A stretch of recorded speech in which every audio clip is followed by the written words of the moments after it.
Alright, so in this video we're gonna go through the Deform tab. We've been into primitive, create, transform. Now we will go into the Deform tab, which is really interesting. So let's create a primitive here. Let's create a box and we will put it here. And now if we go to the Deform tab, we have some things we can do. First, we can sculpt on it. So this is pretty self-explanatory, and you can sculpt, which is basically like add clay, and you have all these uh, different choices here. I will not go through all of them in this video, but just to keep in mind that you can do many things. For example, you can move it, or you can inflate it. And right now you don't see much difference because we don't have any polygons. So there are some ways to fix that. So let me cancel this and let's go to our triangles. Sorry. Create, deform, polygroups, triangles. Alright, so you can click remesh. And here you can see how many triangles you want. So I want 5000, that's okay. And we will go into this tab later. So I will go to my Deform tool and then go to Sculpt again. And then when you can see the difference.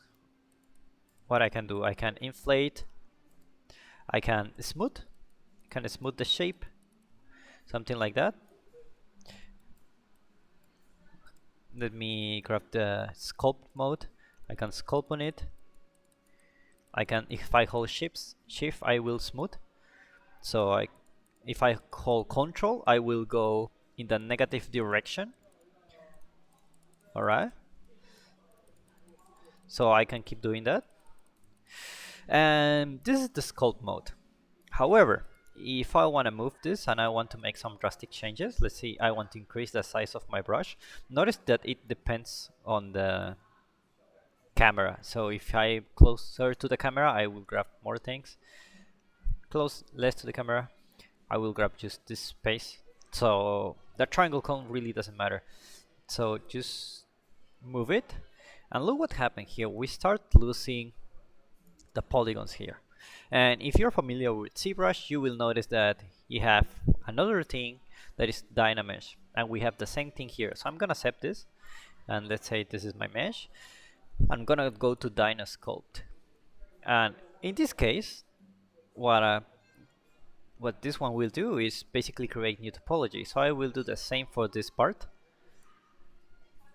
and you can see what happens here. Instead of stretching the polygons I have created new geometry here. So if I keep doing that, I will lose my geometry because my brush is too big, and I need to grab more things here. I need to maybe inflate it, make it a little bit bigger, and then move it again, and then shift to smooth. Alright, so this is the way you can sculpt in your meshes. Very simple. Alright, so this is how you will sculpt here. Click Control to go down. If you don't want the strength to be too much, you can always decrease it. Control to go in the opposite direction. Shift to smooth. Yeah, and there you have it. So you have so many different options. We will go through one of them in a detailed video later. Maybe we can sculpt something cool. So let's keep going. We have the plane cut, and the plane cut, it's basically just what it is. It's a plane cut. I will have a plane here in this axis, and it would cut all the mesh, whatever it intersects with it. So if I rotate my plane, for example, I will cut this one. I can rotate it. This is a really nice way to create like hard surface faces, like for example this edge. you can have something like this. Very cool stuff. So that's the plain cat. So you can also click here. So you can see I have my cut here. I'm cutting the mesh, but I'm not really separating it.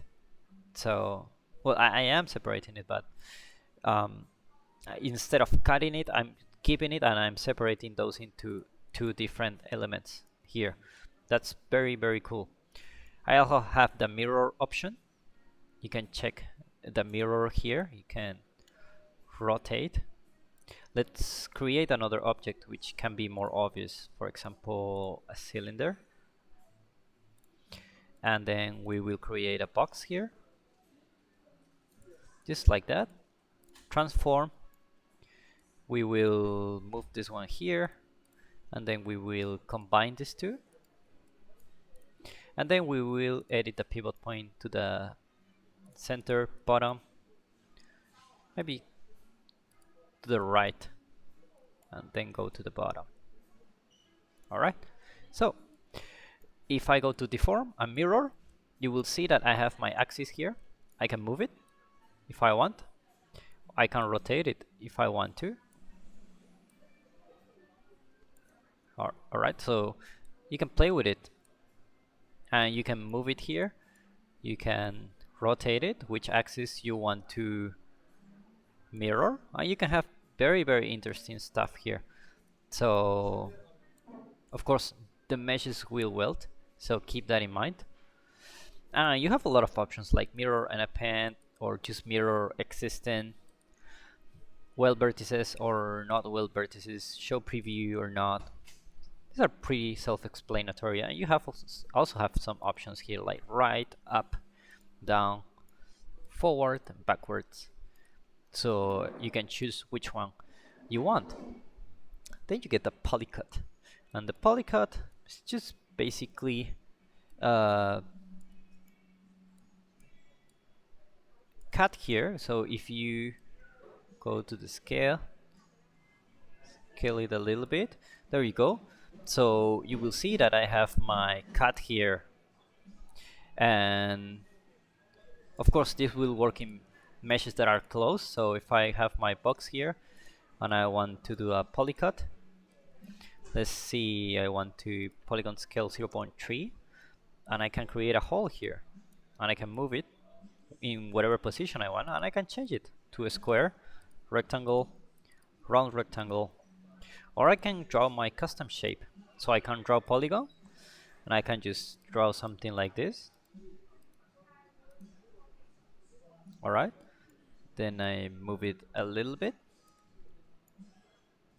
And notice that I don't have the cut because it's not inside, so I just need to scale it down a little bit and just move it into position. And there you go. I have my cut with my own polygon. Then you have the smooth, and the smooth has a lot of options. You can see I disappear. You can really use the smooth here, and you can use your weight maps for the corner sharpness. We can paint the weight maps in another tab for another video, but just keep in mind this tool will smooth your mesh. It's good depending on what you want to do, so just keep that in mind. Different algorithms, different results. Alright, and then you get the offset, which is basically will inflate the tool. It's basically like an inflate bar for all the tools, all the faces at the same time. Alright, so you have different types of algorithms, cancel, and then you got the space deform, and this one is one of the most important ones. So if you go to, let's say I have my cylinder and I have all these ones, all these triangles, let me remesh it so I have more triangles here, and then I go to deform and I go to my space deform, and you can see I can bend it, I can flare it. This is a really cool way to create a barrel. I can increase the intensity of it. so it can be more evident. I can twist it. You can see how I'm twisting all my polygons here. I'm creating something really cool. So this is a very cool feature. And the other thing you have is how much you could want to influence the upper. For example, I only want to influence the bottom, so I just drag this handle and I move it up or move it down. Or if I want to influence the bottom, I just drag it like this. And you can just play with it, different axes, different results. For example, you want to bend like this, you can also do that. You can do that, mirror, go to the right, there you go, move it a little bit, and then you got your arch. And then you can space deform, you can twist it, can create really cool shapes here.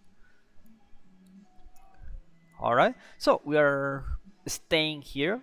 This is enough for this video. We'll go through all the tools we can use. You can move it, you can sculpt, smooth, you can do a lot of crazy modeling operations in the Deform tab. So if you like this video, hit the subscribe button, give it one like, share it with your friends, and let us know in the comments what kind of video you wanna watch, and we may do a tutorial about it. And if you need some help, just check the links in the resources below to get some free help for you. And I see you in the next one.